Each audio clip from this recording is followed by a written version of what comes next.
Okay, I think we can get started. I appreciate everybody being here on time, and I'm going to introduce myself in a moment. But first, I wanted to say that this is about you, and this is your library and your program. So we'll talk. It's very informal. Don't hesitate to interrupt me, ask your questions. I want to meet your needs, and hopefully during the program, well, maybe I'll even ask you because we all may have different reasons for being here. Some of us may have prepped some food a little bit. Some of us never did it. So I'd like to learn what you need. But with that, I'll introduce myself and I'll tell you a little bit about myself and I'll be sharing a few stories. My name is Janice Imbrogno and I am a home economist. And I know that's a very old fashioned term. I taught home economics, which is family and consumer sciences. So my whole background and area of interest is the wellness and the health and the happiness of the family. And along with the well-being of the family, right now I specialize in using essential oils. So that's not what this class is about, but if you smell the peppermint on me, I just put some peppermint on to wake up, and that's the other part of what I do. So this is my website, and do you smell the peppermint? Oh. Oh. So I wanted to share my website because I have two articles. So if you go to my website, you go under blogs, there's a whole bunch of natural living articles, and two of them are about food preparedness. So if you have more interest and you want to go, this is the picture on my website. You'll know you got there because it looks like this. And these pictures just represent what I do, my oils and my home economics background, which I love. So why are we doing this? You can read this and we'll go over it, but why are you interested? Like what caught your eye to come out and be here? Anybody want to tell me or just yes?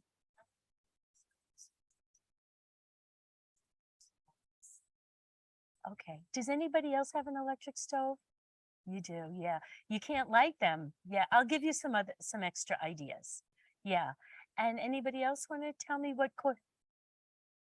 Okay, right. Because we were caught off. Right, right. It doesn't have, sometimes you think it's just one thing, but it could be many things. Anybody else want to say?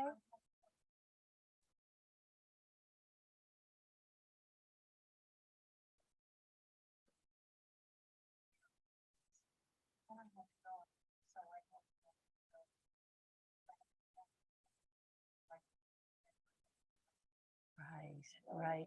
All these things we're starting to think about now. We, I know, I just saw that. I just saw that. Welcome. I just introduced myself. My name is Janice. I'm a home economist and I work with the well-being of families. And we just started to talk about why you're interested in this class. And I told everybody, feel free to join in. It's very informal. Interrupt me. Do you want any particular reason why you came to the class? After Superstorm, and anything you pick up, even if most of it you may already know, I know I'm going to learn something new. Okay. This is the kind of workshop you're always going to learn something new. Yeah. And that you were telling me that. And did you want to add anything else to it? Okay. You never know what you're going to, and I mentioned to everybody, feel free to screenshot. The library is recording this, so you can see it again. And if you want to take any notes, I'll let you share. Okay, so as you can see, there are so many reasons, but sometimes people don't even think about illness. That happened to be my foot 5 years ago.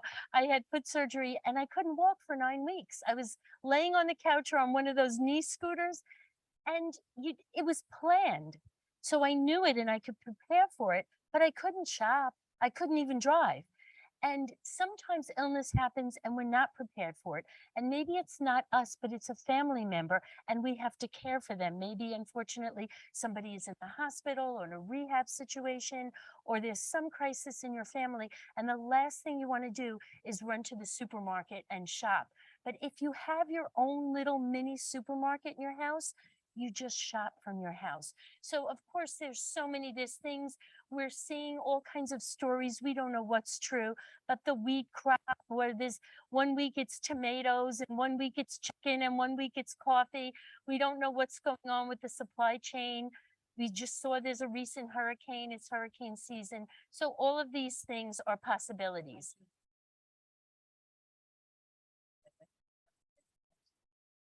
Oh, okay. I thought I heard, was it Taiwan? Yeah. So that, oh, okay. Okay. So, you don't know. And this gives you a little bit of security. What I wanted to say is, though, it all ties in. We don't have a crystal ball. We don't know. And the point I want to make is that we all buy insurance. We get car insurance, medical insurance, homeowners insurance. We pay these bills and they're just a standard bill. We don't question them, but we don't always think of what kind of food insurance do we have. So I can't tell you how much to buy. I'm going to give you suggestions, and then you will take the information you learned tonight and you will decide, do I want to make sure I have 2 weeks of food at home? Do I want 2 months? Do I want a year? What works for me and my family? So there is a risk. I'm going to give you a couple of ideas how not to waste food, but sometimes you overbuy, sometimes you don't use it. But God willing, like you pay your car insurance, and God willing, you don't have any car accidents and you don't make any claims. You'd rather not have to use it. So I like to view it as insurance, because some people are going to think you're crazy, right? Like, not everyone's going to say, oh, you're so smart because you're doing this. So I have a personal story, and this is why food preparing worked for me. This is my son, James. I have 3 children. He's my oldest. He's 27. He's high functioning. He has autism. And he lives in a group home, but he spends 1 week with me every month, and he loves to bake pumpkin muffins. So this was about 2 or so months ago. The latest thing you couldn't get was canned pumpkin. Did anybody? I don't know if that affected anybody. So this is James baking pumpkin muffins. This was my local supermarket. My local super canned pumpkin, not one can of pumpkin. But because I prep, these were the cans, a number of cans of pumpkin, so I didn't have to disappoint my son.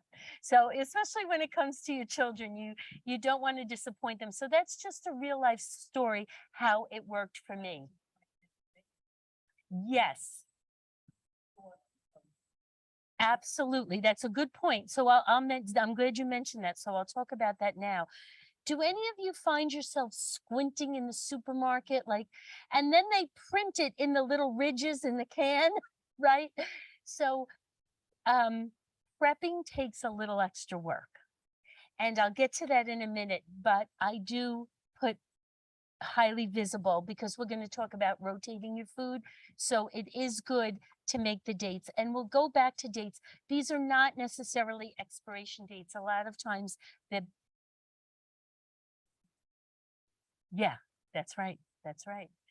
So this was last week or the week before at my local supermarket, and I just wanted tomatoes are the new thing I'm hearing.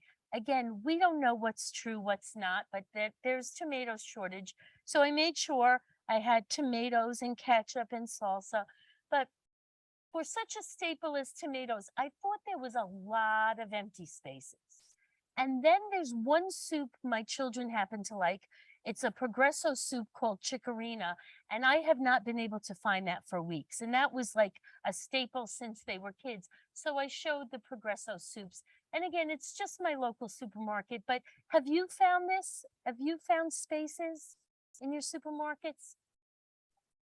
Oh, really? I didn't know that. I don't have a cat, so I didn't realize. Here's pasta. And I thought, pasta, come on. But I've never seen that. That, and I kind of grew up, I told you, like, my background is in home economics. I used to help since I was 12 years old. I would do the grocery shopping. My mom worked full time. And then as a home economics teacher, I was always in the supermarket, not only for my family, but I was buying things for the foods classes. I've never in my life, like, this is new, like, to see the pegboard at the top. it's different. And I don't know, maybe young people think that this is the norm, but it's not. So it might be a sign for us to have something extra in. And then I thought also cooking oil and the paper products were the same way. So welcome, welcome. So just in terms of prices, we were talking about prices a little bit before. I remember Poland Spring sale used to be 3 cases for $10, and this was the sale. Sometimes it goes lower, but coffee prices have gone up. About 2 or so years ago, I bought a lot of white vinegar because I saw it was hard to get, and I make my own natural cleaning products. So I have a number of gallons. The price like tripled or quadrupled. So sometimes when you prep, you save money because we don't know how high prices are going. But again, it could be a risk because then the prices can fall. We don't know. All right, so some of the benefits, really, it's our feeling of security. That's it. Just like I said, we want to be self-reliant. We want to have peace of mind. We want to be able to, when something unexpected happens, we want to be able to handle it with ease. If there's a crisis, if there's like a, God forbid, but another superstorm, Sandy, or something like that, if one less thing we can worry about is food and water, then that's really good. And also, I mentioned these, but we can help other people. Like I said, sometimes people think you're crazy. My sister thinks I'm crazy. She laughs at me. But when I was the one with toilet paper and I gave her the toilet paper, then, so in my mind, like I said to her just recently, Diane, stock up on some extra tomato sauce. I think there's going to be an issue with tomato. Oh, you're so silly. You know, she makes fun of me. So in my mind, I know I want extra to help her and her family. And there would be a couple of other people. So you might be doing it for that reason too. You can't help everybody, and you don't want to advertise this to the world, because if it really is a big crisis, people are going to be lined up outside your door. So it's not hoarding, and that just people who prep get a bad name. You're not hoarders. You just every week buy a couple of extra. Let's say canned corn is on sale this week. Buy 5 cans or buy 3 cans. Spend an extra $5 a week. Spend an extra $20 a week. Go to like a BJ's or a Costco with your friend and split some big packages. But just buy a little, and then time passes and it adds up. So I'm not saying to be a hoarder. Now, if you get really motivated after this program and you said, you know what, I have nothing at home, I'm going to go spend $100 or $200 and I'm going to just get some basics, then by all means do that. But it doesn't mean you're a hoarder. And don't let it discourage you. I like to make it a hobby, because remember I said putting all the dates on, it's a pain in the neck. And then I rotate the food. So then I had to pull everything forward and put the new stuff in the back. It takes time. So if it's something that you're proud of, if you can make it your creation, your hobby, your project, an accomplishment that you can look at and say, look what I did for my family, I think that gives you a little bit better view on it, as like, oh my goodness, something's going to happen. So I'd like to do that. I like to think of it as a mini supermarket at my home. Even I'm tired one night, I just, whatever's there, we can make a meal. And I'm going to go teach you a little bit more about that. Don't go into debt. Buy and store what you like to eat. What does everybody store? What is it? What are the 2 things everybody buys? Do you know? Yeah, for paper goods, absolutely. Those are the top 2. And what about food? Rice and beans. Okay. Now, how many of you eat rice and beans? Okay, then that's great. But if you don't eat rice and beans, and if you don't know how to cook dried beans, your family's not going to eat it. My family is not big on rice and beans. I have some because they're great extenders. The beans are a great source of protein. The rice, great, but I don't have tons of it because my family is not going to eat tons of it. So buy, and I'll tell you how to plan in a short while, but buy things that your family likes to eat, including snacks and treats. And also, like we mentioned, your stove may not work. So there's things you can do, and that's another whole class, but I'll give you a couple of ideas. For those of you who have a gas stove, I can't say it's the safest thing, but we all light it with like a match or something when we don't have electricity. But if you don't have that, it might be a good idea, if at all possible, if you live in a home that you can have a propane barbecue, that's good. If you can have a fire pit and stock up on some wood, you can heat food over the fire pit. You can also work with candles. So let's say, for example, you have canned food that doesn't need cooking. Maybe you can't heat it to boiling, but if you could put a little flame, such as from a tea light, and just warm it up, then that might be good enough in an emergency. So some of your preps you are going to need to cook because maybe the emergency won't involve electricity or your sources of power, but some of your preps have to be ready to eat either cold or with just a little warming up. What I do with tea lights, do any of you have cast iron pans? Cast iron holds heat really, right? It gets hot. If you have a cast iron pan or a cast iron trivet, you know, like those like grilly things that you can put, you put a tea light under that and that will hold the heat, a candle. And then you can heat things. Also, how many of you are coffee drinkers? Do you have a percolator? If your electric coffee pot doesn't work, like you might not think to do that, or have some freeze-dried coffee. But again, have the things you want and know how are you going to cook them, because you may not have power. Yes. So we've had 10 days with the winter storm, Yeah. no electricity. My husband was a camper, Boy Scout, so Okay. brought everything in and put it on our kitchen stove. And, you know, we were able to cook. Oh, good, good. You gave me another idea. Besides a barbecue, you could have a camper stove with the little propane tanks. So, you know, just try to think of other ways you could heat up food if you have to. We're gonna get to freezers, but they do sell alarms on freezers in case you lose power. And if there's any way that you can get a generator, you might not be able to keep everything cold, especially if you have more than one freezer or refrigerator. And also you want to freeze ice blocks, which I'll get to in a minute. I go to cooking classes, and some of them use the little stove with the propane. Yes, yes, So that's like the camping stove. Yeah, yeah. Oh, that's a good idea because that's portable. Yeah. So you have to, small. yeah, yeah, yeah. And I do have at home, the man at the propane store told me that they last for a number of years. So I bought a number of propane tanks.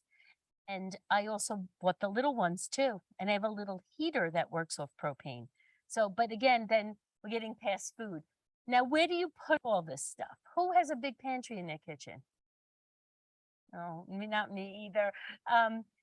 So first you have to decide, as I said, how much do you want to store and how long do you want it to last? How big is your family? I mentioned this. You're going to read the dates. If, like, say, for example, crackers last 6 months to a year. Don't buy more crackers than you can eat in 6 months to a year, unless you're going to vacuum seal them or freeze them or do something extra to them, because they'll go to waste. Be very mindful of heat, humidity, and sunlight. So where are you going to store it? The attic is not a good idea. But, you know, we all have to, I store my paper goods in the attic because I just don't have enough room. But the heat still, I still rotate them. I do. So like the paper towels and the toilet paper doesn't, but I don't want to put the food there. Garages, that's your personal choice. But if critters or bugs or insects can get in there, or if it gets cold, it again might not be the ideal place. I'll show you, I use a corner of my basement, but it is temperature controlled. If you're going to use your basement, make sure that the humidity is controlled. This is a person who is a big prepper, and you can see, I don't know where that room is, but they have a lot of food stored there. I'm going to give you a couple of ideas, but again, decide how long. That was an individual cabinet that somebody purchased and just used it as a little extra pantry. You close it up and nobody knows what's there. This is the beautiful pantry that some people have, and they can go in and then just have fun and, do what they have to do. But most people don't have that. So we will talk about other solutions. Remember shelving and vertical space. Sometimes we don't think we have any room, but if you can stack high, you will have more space than you think. Yes, yes. And secure them to the wall so they don't fall over. So this is my basement, and I have more than I did now, but this is just a little corner of my basement. I always had a second refrigerator because I have a small kitchen and I can't just normally we need that. I bought a small chest freezer. Do any of you have these? I got this in Target. The only thing about, and it wasn't expensive, but it was like 2 years ago, so the price probably went up. But these are not frost free. Did any of you grow up with freezers? We had to chop the ice, right? Right. And now we don't know that because our freezers are frost free. But a lot of these inexpensive chest freezers are not. So this is long-term storage. That picture looks nice, but I stack things on top of it so my kids won't open it. Like that gets opened like once every 2 or 3 weeks. And I like, oh, open the freezer. This is just for real long-term storage because I don't want to be cleaning the ice out of it. But in here, I also make ice blocks, right? Do you do that? Okay. That's it. And how did you use them? Did you put them in the refrigerator or cooler? Oh, you kept them.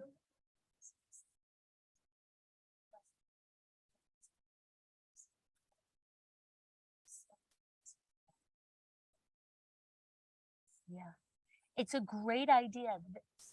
Yeah, and I don't know if somebody told me, but the bottom part of my freezer are all ice blocks because, yes, you can do that. And of course, you don't want to open your refrigerator or freezer, like, because once the warm air gets in there, things will start to spoil.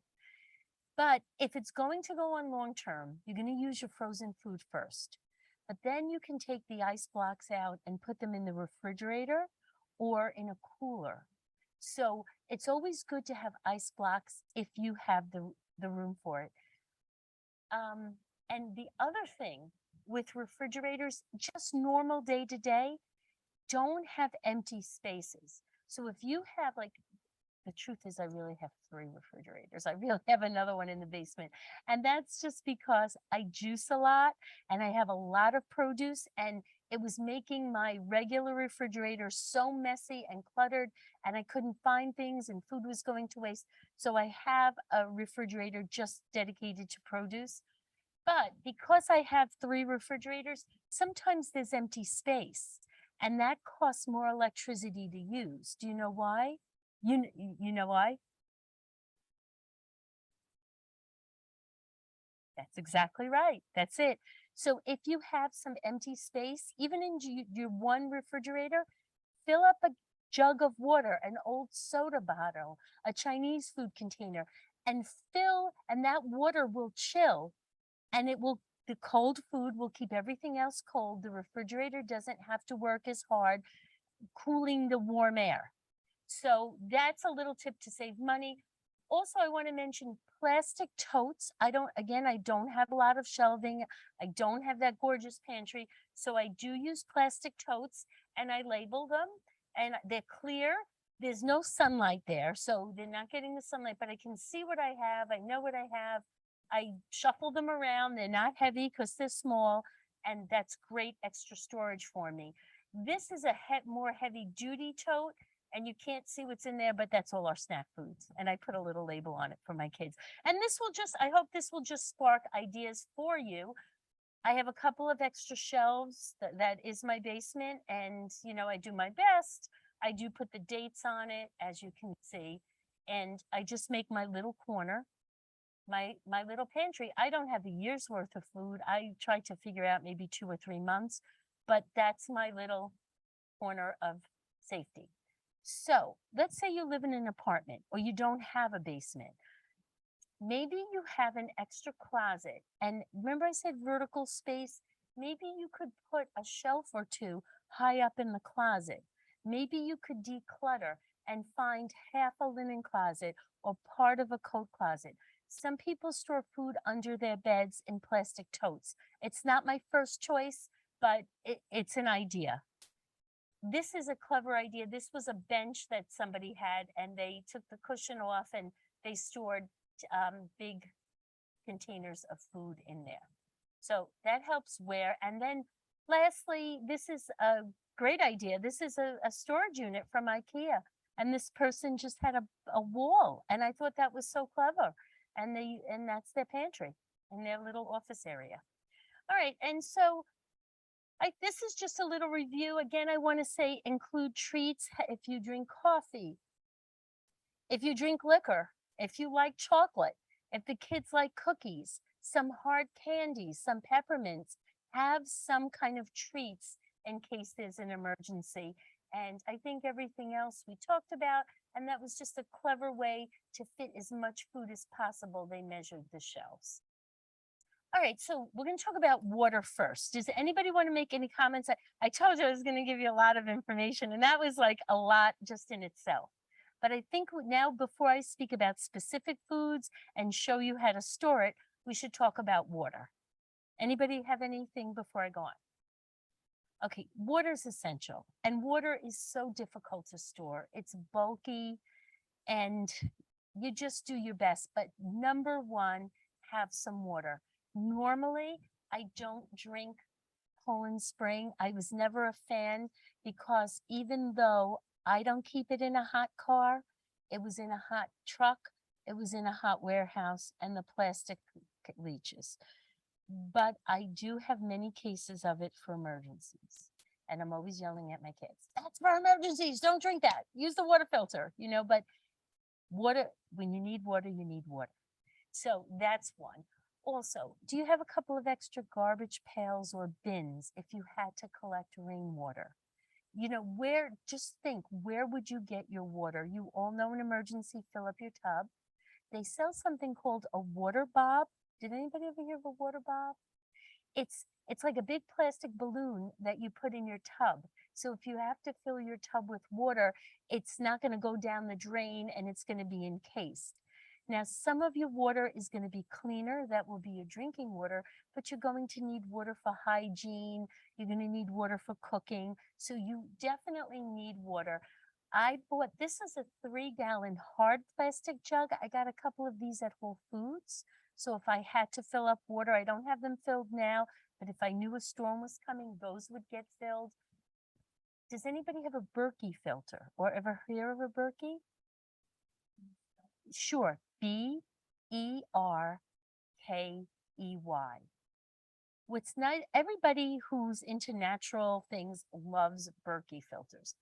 Honestly, I bought a small one and I didn't open it. It's for emergencies. But it works on gravity. You don't need electricity. And it really filters out a lot. You may not be able to filter out 100%, and even boiling may not kill everything, but you want to do the best you can. If you have pure chlorine bleach without any fragrance, you could put a tiny drop of bleach into a large amount of water. This is a portable filter called a Life Straw. These are very popular with campers, and you can, this little cartridge in the middle filters out debris and germs, and you could actually buy drops, but make water your first priority. Just figure out where you're going to get it, where you're going to store it. They do sell big containers. Some people store barrels of it, but it does go bad. So even my Poland Spring water is labeled, and my kids do take it, so I do rotate it. But I just can't emphasize enough. So you put water in the top, and it works with gravity, and there are filters in here. And if you fill it up in the morning, it'll take a couple of hours till it all comes down, but you don't need any electricity.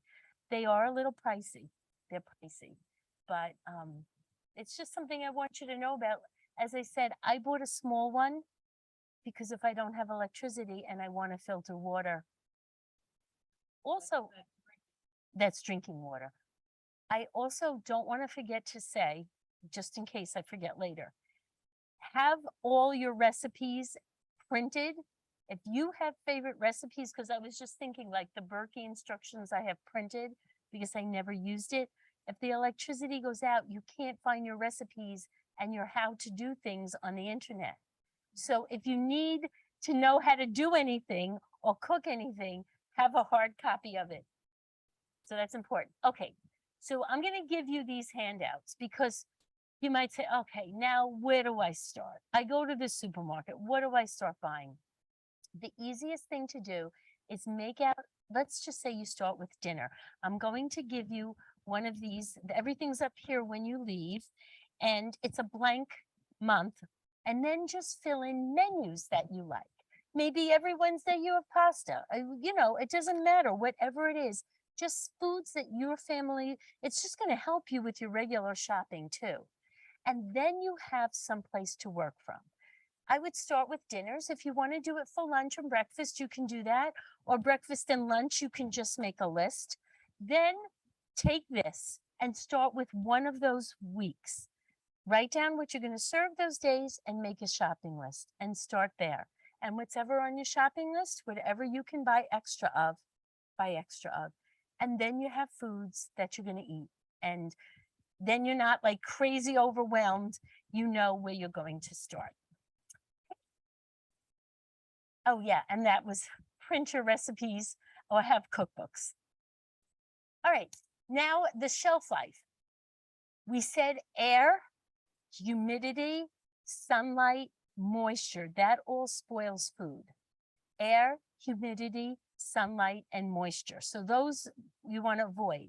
Within the food, water content and oil content are going to spoil faster. So for example, later on, I'm going to show you this brown rice that I vacuum sealed. Brown rice is really not ideal. Do you know why to store brown rice? Well, it's healthier than white rice, but why is white rice the one you store?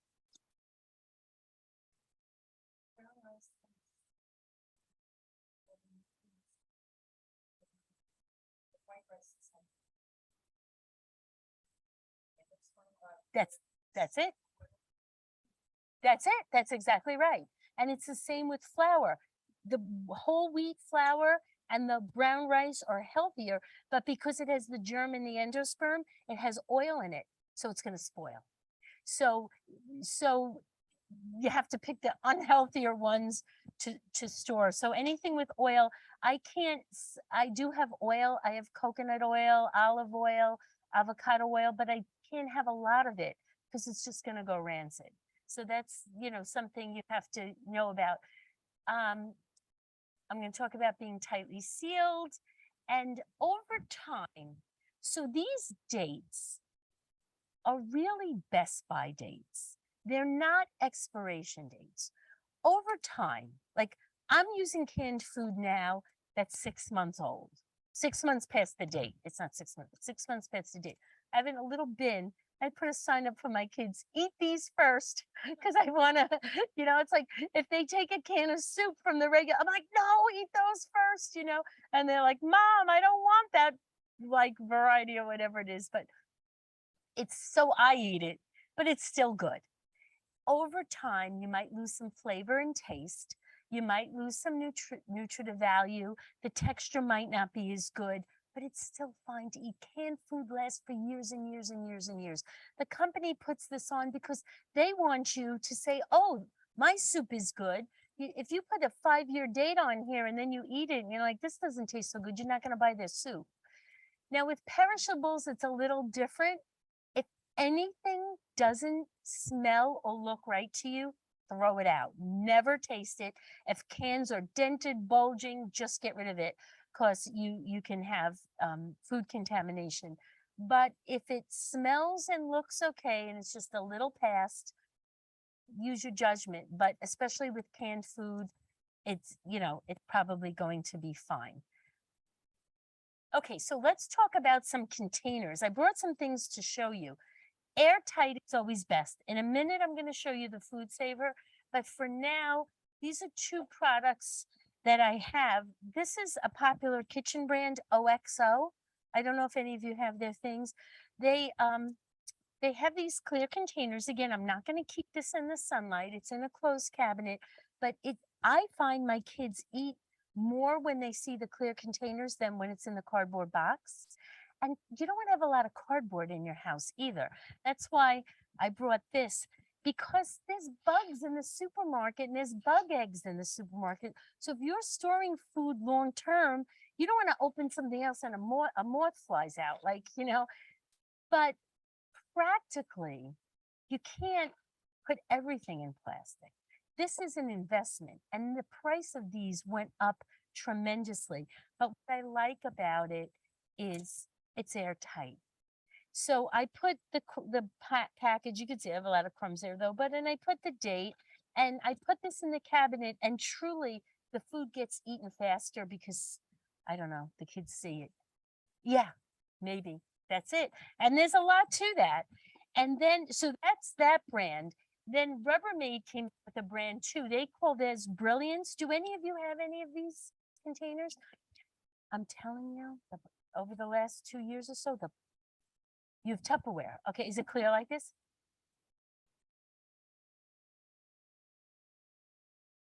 And they gave you new, and it's airtight. What kind of food do you? I'm curious. What do you store in it? Okay.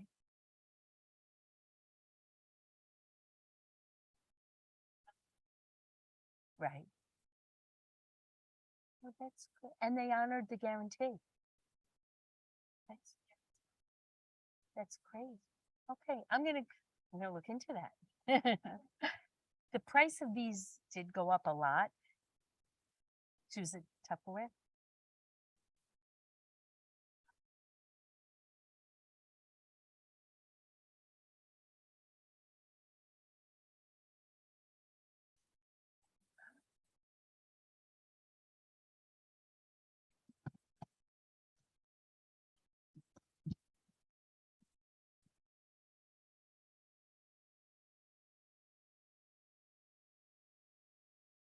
Oh, that's great. They'll see you after class. You know where to go.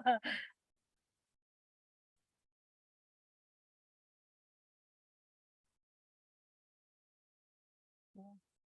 And it's helpful to you to have it at home because airtight is good. Like I can't say they say it's airtight. I can't say it's 100%, but I know it does seem, especially the Brilliance, when I open it, there is a little resistance and the food does last longer. I can't guarantee how much longer. They also make this with glass. So if you don't want to use plastic, the tops are all the same, but you can get the glass bottoms also. So those are just some suggestions. Did any of you ever see Mylar bags or hear about these? All right, this is for people who do long-term prepping, usually use this. So I'll just talk about it quickly. The average person may not bother with it, but it's another way to store like large quantities. Say you bought like 25 pounds of rice or 25 pounds of flour and you want to store a lot of it. I prefer the Food Saver, which I'm going to show you in a minute, but you can get these Mylar bags, like Mylar balloons, and you put your basically use it for dry foods. And then you seal it. It has like this, but then that's not all you do. These are called oxygen absorbers. They're they're not the silica gel. You know the silica that you get? No, that's different. This has iron fillings in it and it absorbs oxygen. I have it in here. I was going to open it, but every time you open it, it loses some power. So as soon as you open the package, you dump them all in a jar and you close it. But if you put a few of these in the bag, and then you either take an iron or a flat iron for your hair or something specifically that they make for this, and you seal it. I have not had success with it. I think my oxygen, I sometimes I think they don't work, but they definitely, because this is not moving, they definitely took the air out of the jar. I have popcorn kernels in here. And as you can see, I cut the bag down many times, trying it again, throwing in more oxygen absorbers. It wasn't successful for me, But if you're interested in long-term prepping, you could look into this. Then you have to put this into a heavy bucket because rodents can get into this. So if you're doing really long-term storage, I just wanted you to be aware of that. Then let's talk about the mason jars and the food saver. So mason jars are, mason jars, there's two types. These are the same size. These are 8 ounces, but they're a wide mouth and there's the standard. Do any of you use mason jars? Do any of you can? No, but you, okay. She does that. Okay. Yes.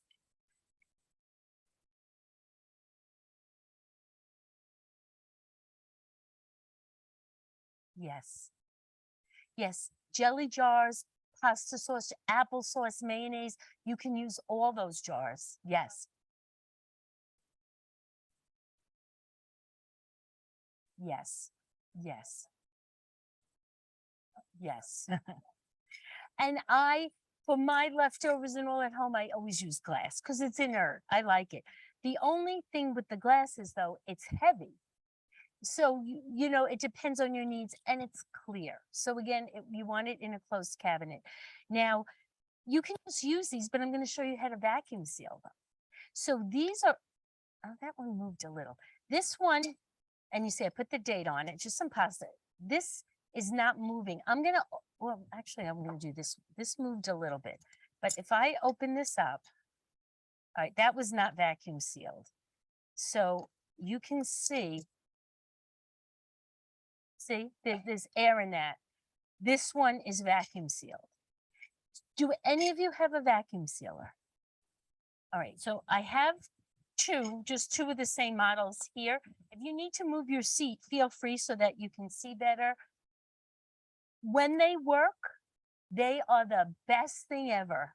When they don't work, you want to throw it through the window. So I am keeping my fingers crossed that this is going to work. You can buy an accessory to take the air out of the jars. Now I do this because remember I told you I make green juices all the time. So a lot of times I want to make them at night or ahead of time. And I put the juice in the mason jar and I take the air out and then the juice stays much fresher. So I'm going to show you how to do this. You take the ring off and I'm showing you on a wide mouth because there's a lot of videos everything I'm talking about, you can look up on YouTube because there's prepping videos, there's mason, that's where I learn half the things I learn, but anything, so the wide mouth works better. I took the ring off and I'm going to oh, it got stuck in there. I just want to show you, it has a little, let me get that out and then I'll show you the gasket. This is when it gets frustrating. There, it's coming out. Okay, it has a gasket. I just wanted to show you. You put that on and then you put this on. And the frustration is that the standard mouth does not work as well. And this piece is brittle. So like when I do it tonight, feel free if you want to stand up to see. This is going to be a little loud.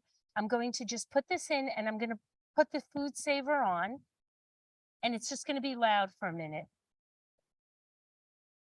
It's electric, yeah. So hopefully it will work. Okay. And then I release. Yes.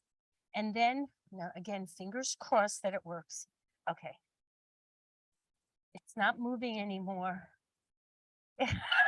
Did you get scared? I'm always afraid I'm going to do that one day and it's going to come falling down. But this is baking cocoa. So, and I'm glad you said that because I wanted to mention, it was just in my effort to get rid of some plastic. I'm sorry, some cardboard, I meant to say. But I can't do it for everything. My pasta is in cardboard. I don't have enough jars and these are heavy on the shelf. So anyway, so that's how you can do it.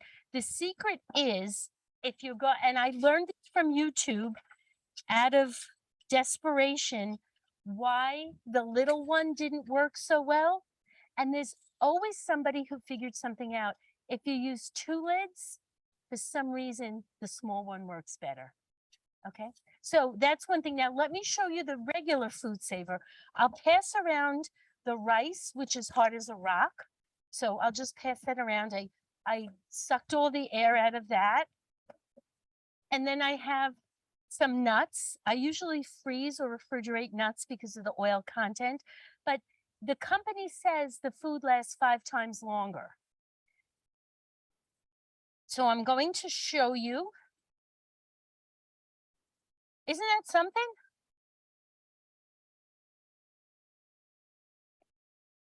It's like a rock, right? It's like a brick. You can use this for other things. If you're traveling, you can like do this with your like cosmetics and health and beauty aids or anything that you want to. Some people, I don't know, just memorabilia they'll do this with. I'm going to show. Oh, but that's right, because they can't open it. I guess you can't use it for it. This is sour cream powder. Just in case you think you can't store dairy, they have butter powder, they have egg powder, sour cream powder. And then this is baking soda. I have a lot of baking soda, so I just really just use this as an example. It's the baking powder that you have to worry about. Who knows the difference between baking soda and baking powder?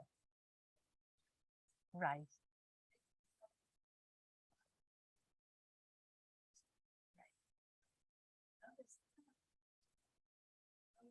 Use it interchange, right? Anybody? No, okay, correct. That's right. That's it. This is sodium bicarbonate. That's it. It's a natural substance. It's mined. Arm & Hammer makes it in a factory, but it's a chemical, sodium bicarbonate. If any of you use washing soda in your laundry, that's sodium carbonate. It's just a stronger form of this. It's an alkaline, a base, and that's all it is. When you bake with it, you usually have an acidic ingredient, and the acid and base react, form carbon dioxide, the product rises. Baking powder is a combination of baking soda and an acid, such as cream of tartar. So baking powder is going to expire. And after a while, it's not going to raise your baked goods. So if you're prepping, have baking soda and cream of tartar, because cream of tartar has almost an indefinite shelf life like this is. They're just two chemicals.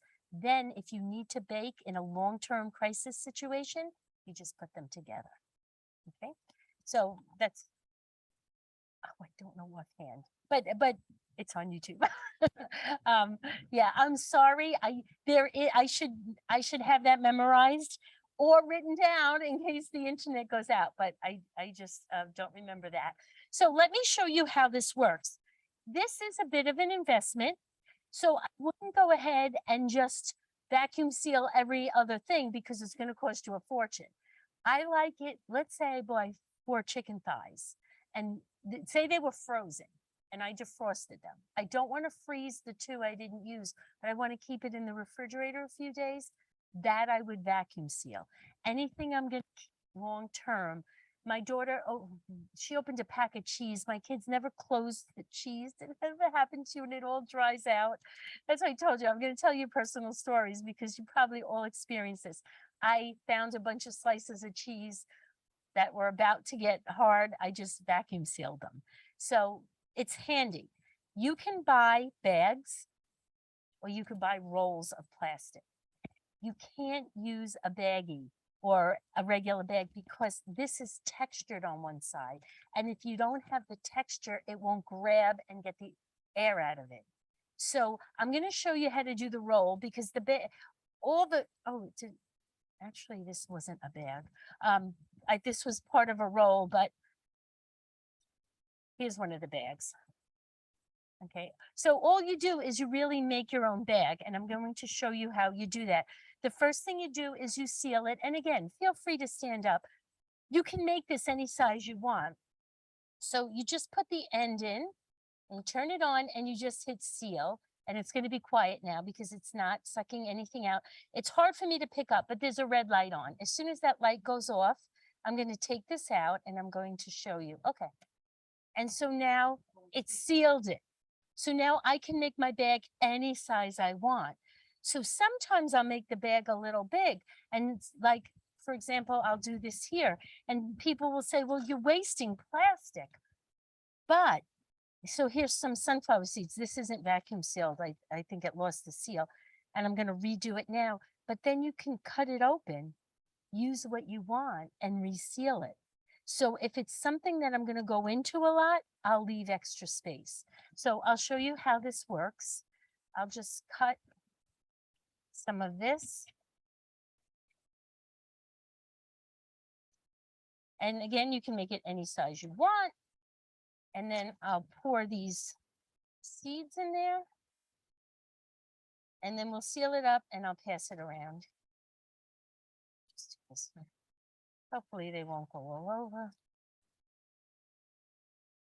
And sometimes the seals do fail, so you do want to check it.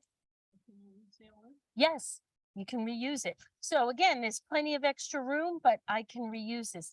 I'll put it in the vacuum sealer. So this is great. As I said, it's fun. You can think of all kind of uses, but remember, it is an investment and use it wisely. It's a little loud. Because it didn't seal yet. The green light means it's vacuum sealing, and then as soon as it's done, it'll switch to the red light and it'll seal it. Now, it's not doing it quickly. It may be having a problem, so I may have to redo it, and that happens sometimes because it seems to be taking a long time. So I'm going to stop it and do it again because I just from not like, I think it's because I don't have this flat, but usually it works faster. So let's try it again. I think this one's working better. You can kind of hear it. This was about $80, but they have bigger versions. Okay, now the red light's on. So now it's sealing. Yeah. Yes, that burp.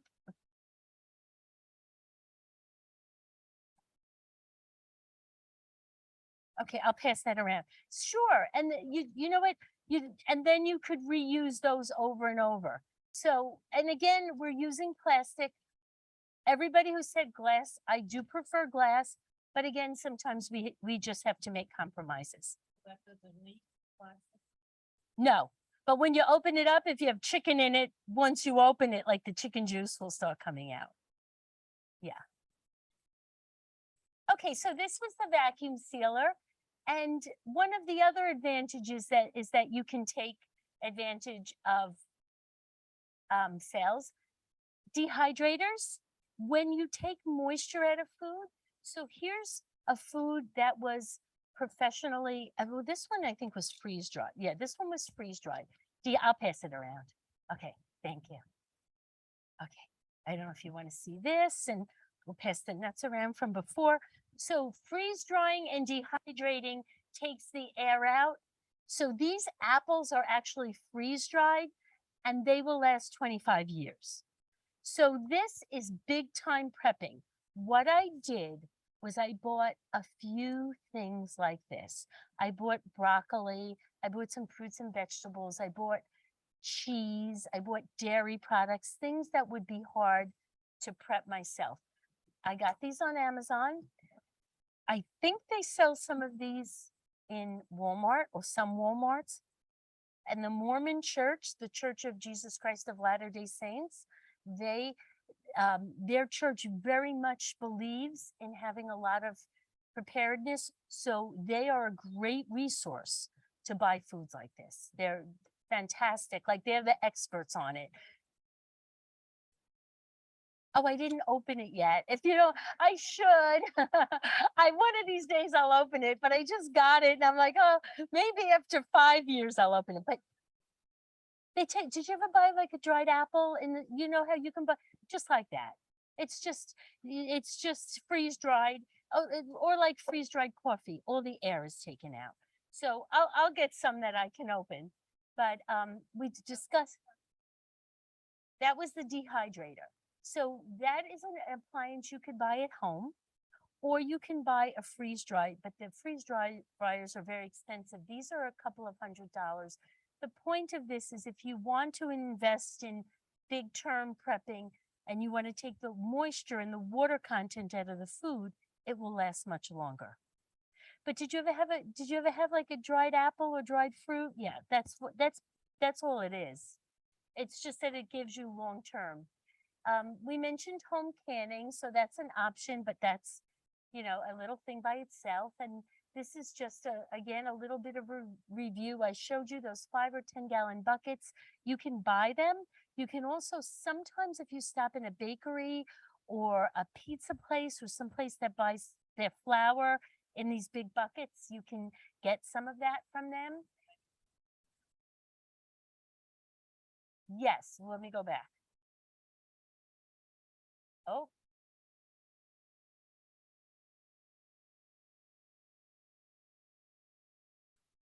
yes, dehumidifier. Thank you. I will correct that slide when I get home. You use a dehumidifier. Thank you. Have a sharp eye. I've done this many times. You're the first person to catch that. Thank you very much. Yes, a dehumidifier in the basement because you don't want the mold. The cardboard, not only the bugs but the mold. So if watch for moldy and humid basements and different areas.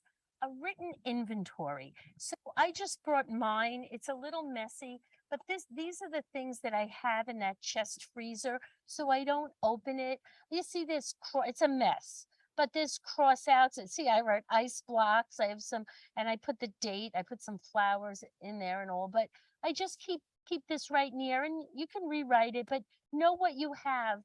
So when you shop, you don't buy repetitive things, and so you don't open your freezer a lot.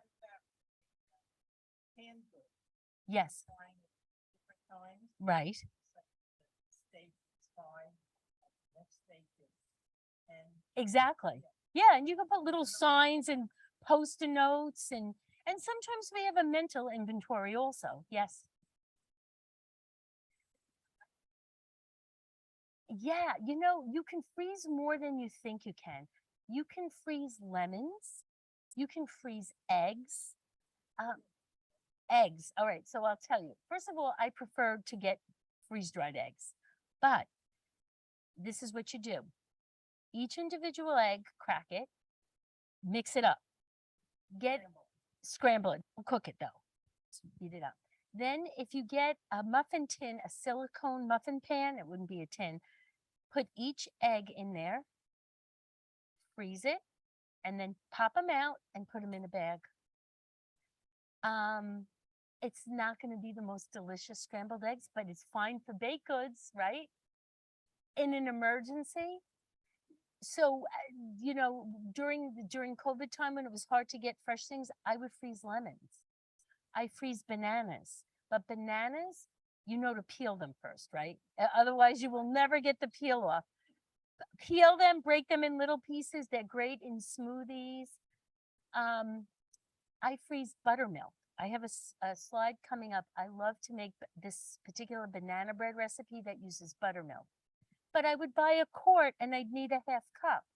So I freeze it in ice cube trays, like the eggs in the muffin cups. Then I put it all in a bag. And when I need, I defrost 2 or 3 of them and I have a half a cup of buttermilk. You can freeze milk. It may not have the same quality, but in an emergency, right? Yes. Correct. Cream cheese, soft cheeses don't freeze well. You could put it in a mixer and beat it up a little bit afterward, but it separates. So you can do it, but soft cheeses like cream cheese, brie, cottage cheese, those are not going to freeze well. It's more the hard cheeses. Yeah. Yeah. But again, if you ever did that, just use a mixer and then it'll make the consistency a little better than it was. And again, this is not things that you necessarily want to do on a regular basis, but if you have like a couple of like things tucked away in the back of your freezer for emergencies so you know you can get it. That's great.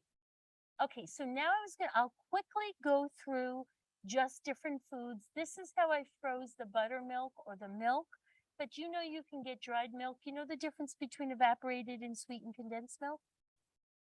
Yes, that's right. Sweetened condensed milk, the preservative is sugar. Sugar and salt are great preservatives. So sweetened condensed milk lasts a long time. It's used in desserts. They add a lot of sugar to it. Evaporated milk, they take about 60% of the water out, and that's why it lasts long. But here's buttermilk. I found buttermilk powder. You can get Parmalat milk, lasts about a year. That's just highly, highly, highly pasteurized, so it's shelf stable. Nido is a powdered milk and they add some nutrients to it and they have it for different ages, but it's a great way to get nutrients in. So those are milk products. Then cheese, these are the freeze dried cheese because I love cheese and I was like, an emergency. How am I going to? So yes, you can freeze it. It freezes well when I put it in the vacuum sealer bag. I shred it, put it in the vacuum sealer bag or double wrap it. Just wrap it really well, date it, and use it when you can. And then eggs, you can get dried whole powder eggs, and you always want to have baking supplies. Then I got some egg powder and scrambled eggs powder. And then there's an egg replacer. So if you're going to bake, and you always want to be able to bake, if you can't get bread or baked goods, you want to have some basic baking skills. This is not eggs, this is an egg replacer, but here are other substitutes: mashed banana, applesauce. There are different things that you can use in, say, a quick bread recipe, some yogurt, nut butter, to just even day to day if you run out of eggs and you're baking. Egg replacer is, I'm trying to, I forgot if, you can also use, I forgot what is exactly in it. It's a food product. It's a food product that just is it? Okay. Okay. Okay. Right. This is something else. I forgot what it was. Yeah.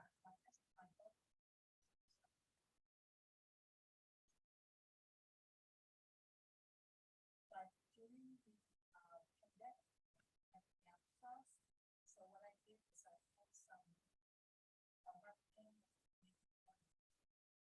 So I drained the mango, put them into a little processor, that instead. Oh, I was going to say that's but you see, you can be resourceful, and there's substitute. There's always a substitute. That was brilliant. That was great. And I am so sorry. It's a food product, and I forgot exactly what's in it, but it says it on the back of the package. But it's food. It's not, yeah. So there's all kinds of cans. It's not just canned fish, but there's also canned chicken. There's of course spam, canned ham, freeze dried, but there's different forms of meat. You could buy canned stews, hearty soups, nuts and nut butter. Again, it's not going to last forever. Don't get too much peanut butter because it will go rancid, but you can freeze your nuts. Okay, the fats and oils also. Butter is about 6 months. I stretch it. I absolutely keep it longer in the freezer, longer than that.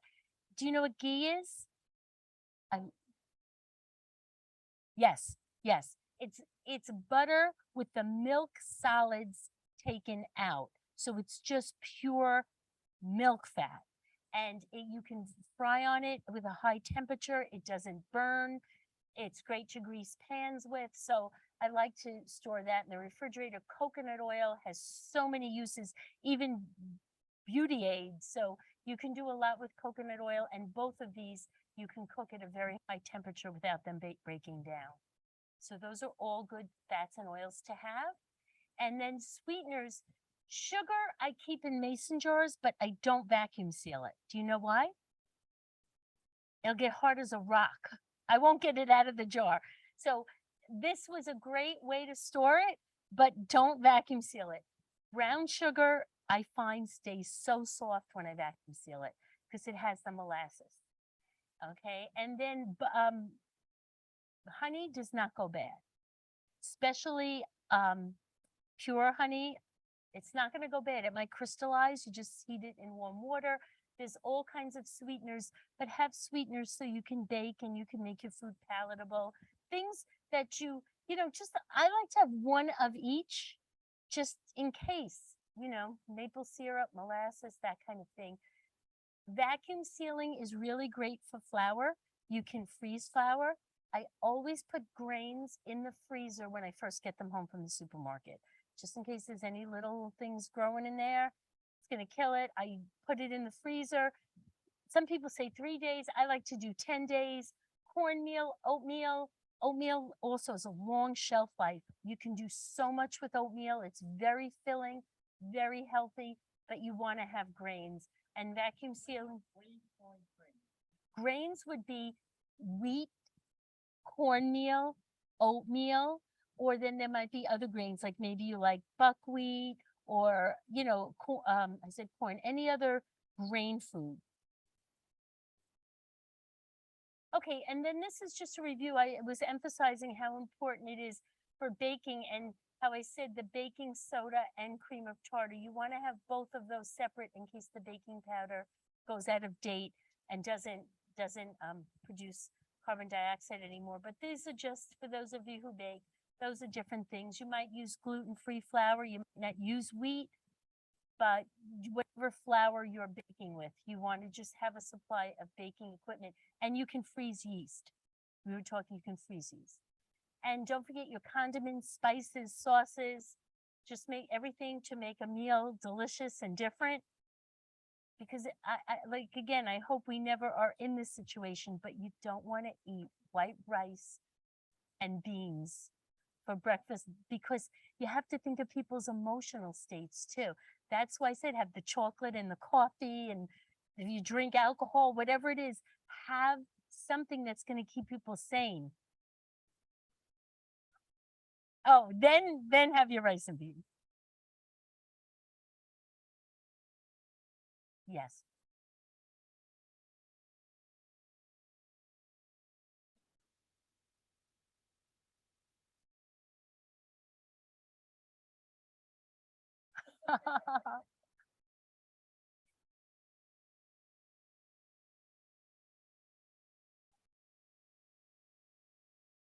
Right.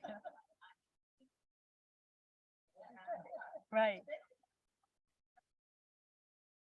Oh, you brought up a good point that I should have said. The barbecue, not just a barbecue grill, but one with a burner. Yeah, yeah, that's great. I remember a power outage years ago when a friend brought over a big steak and you don't want this stuff to go bad. So there's something about community too, that when these things happen and you can come together and just make the fun out of it that you can. Yeah, crisis brings people together. And when you have these things and you can help people, it's very nice. So your fruits and vegetables, and then the treats. And then just lastly, I was going to talk about the budget. We talked about the inventory, share with others, buy what's on sale, stretch the dates, but watch the dates. One day just make a meal. Did you ever make a clean your refrigerator out meal? Just and let everybody pick and just have a grand old time. Anybody do breakfast for dinner? I used to love that when I was a kid. I do, yeah. French toast, pancakes. Has anybody been on allrecipes.com? Okay, you're familiar with it. Do you want to tell them what you can do with it, with your ingredients?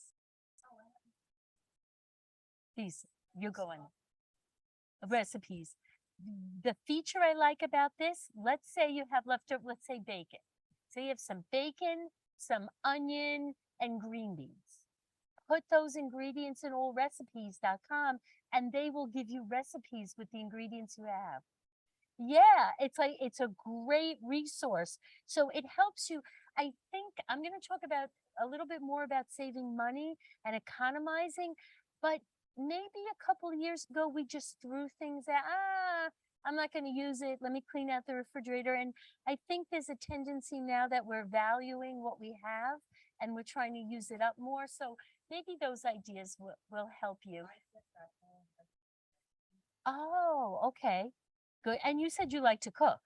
Yeah. Okay. Oh, okay. And not now. All right. Couple of other budget friendly. We know the prices have gone up, right? So there's just a couple of tips I'm going to share. I used to use paper towels indiscriminately. I touch it and throw it out or rip a whole bunch of it. After we couldn't get paper towels, I never looked at paper towels the same, but I love this solution. I bought a pack of 24 white cotton washcloths on Amazon. My family uses this in the bathroom and in the kitchen. Let's say, I don't know how often you do laundry. Say you do one load every day or one every other day. If you have 20 of these, it's not going to change how much laundry you do. You're doing the same amount. They're so small. But where we used to wipe our hands on paper towels or wipe up kitchen messes with paper towels, we reuse these. It's just, it feels good. Now, I will not clean the toilet with these. That's where I use paper towels. I will not clean up chicken or meat with these. That's for paper towels. But these come in so handy and they're not expensive at all. So that's one thing. I thought only my grandmothers and great grandmothers reused foil, and it took me my whole life to see the value of it. Why not? They say there's aluminum shortages. I don't know, but I don't want to not be able to get foil. So if it's not raw meat or poultry or eggs or something like that, I wipe it off and I started reusing it. I'm also using storage containers more than, yes, it's an investment, the mason jars or the other, but I'm not using plastic bags as much. And this was just a tray that I saved from a frozen food.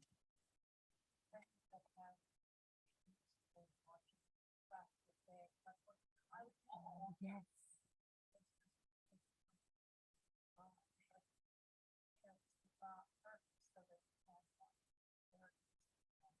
Yes, I should have brought that. They're called, the brand name is called Stasher. And I bought them for my daughter because she takes lunch to work.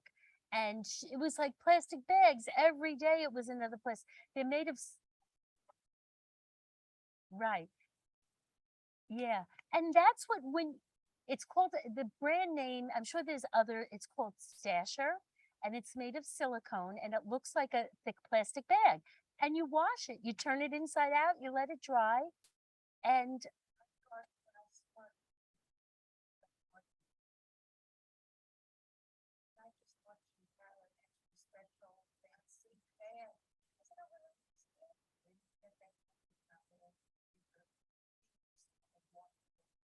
right. Yes.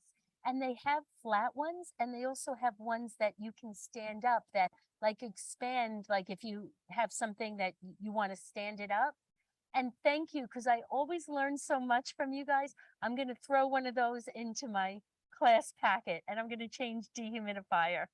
Yes. Yes. Right.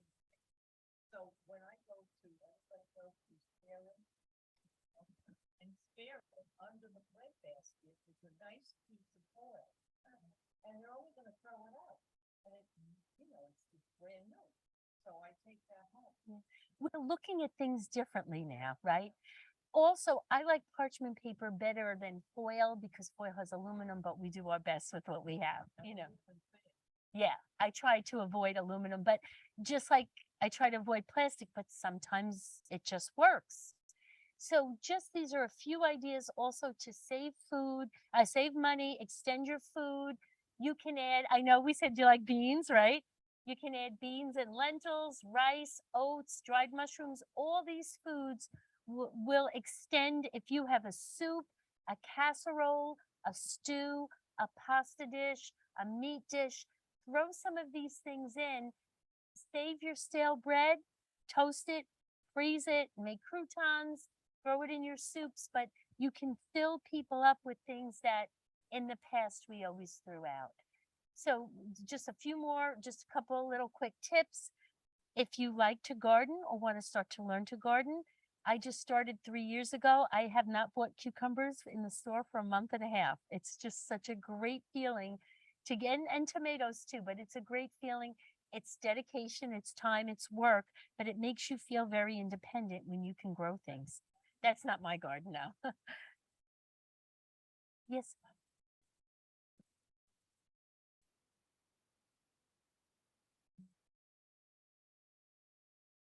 me too. Me too. But for me, it's been, I don't know if, yeah, I'm not a,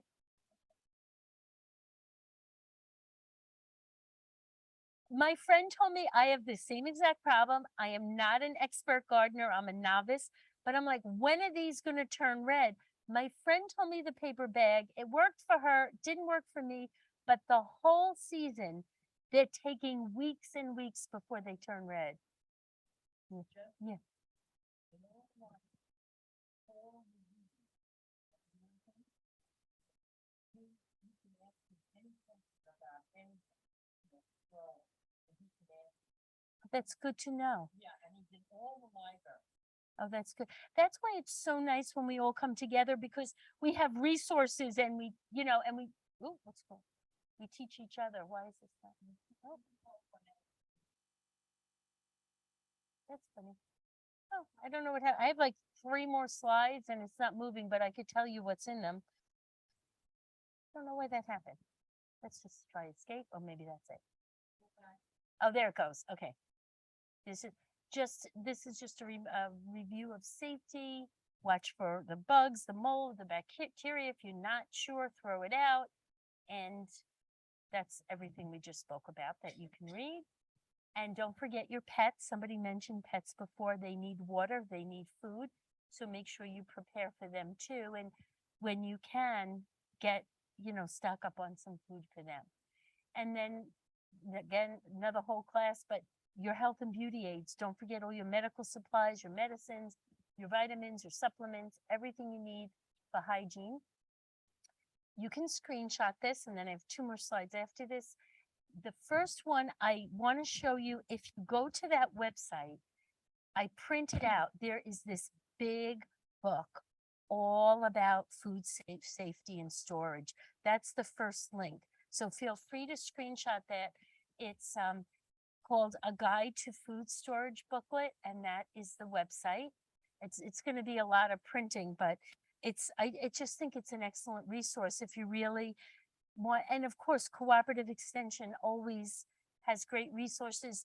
The U.S. Department of Agriculture always has good resources. So that's and then there's many, many, many YouTube channels.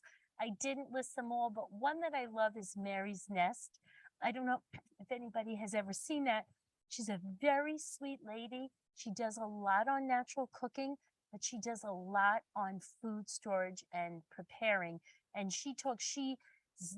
like, I just spoke in general, like, do you want to do 2 months? Do you want to do a year?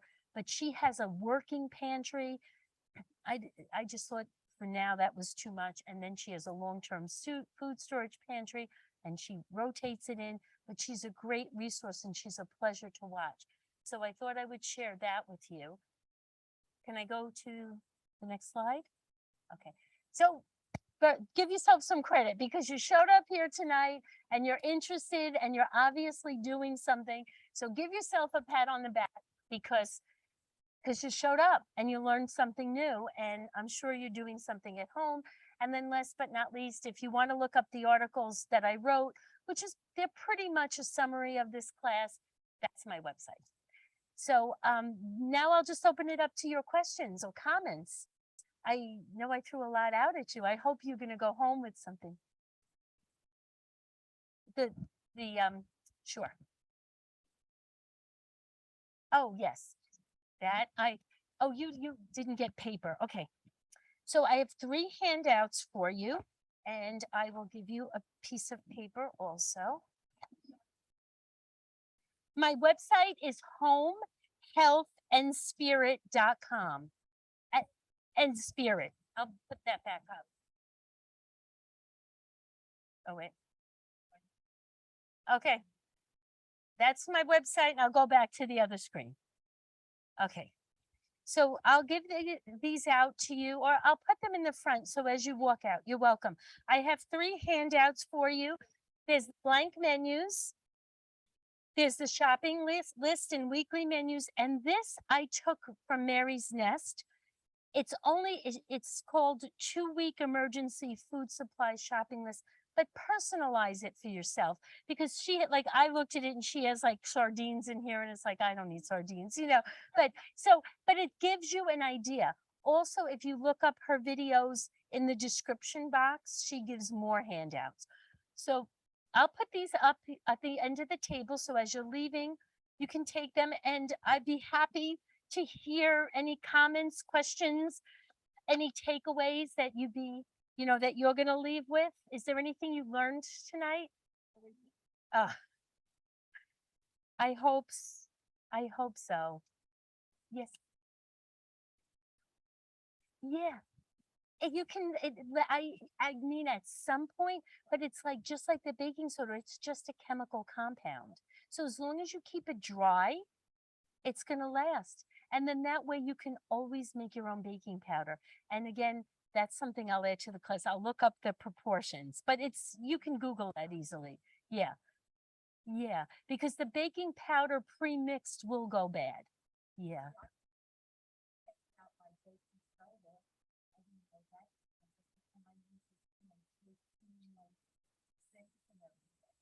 Yes. Baking soda is, yes.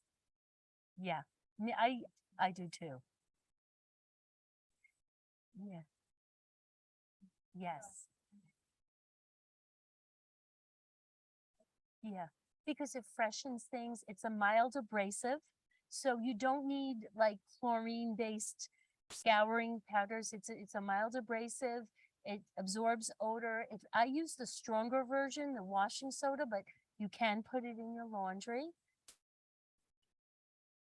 Yeah, that's right. Yeah, yeah.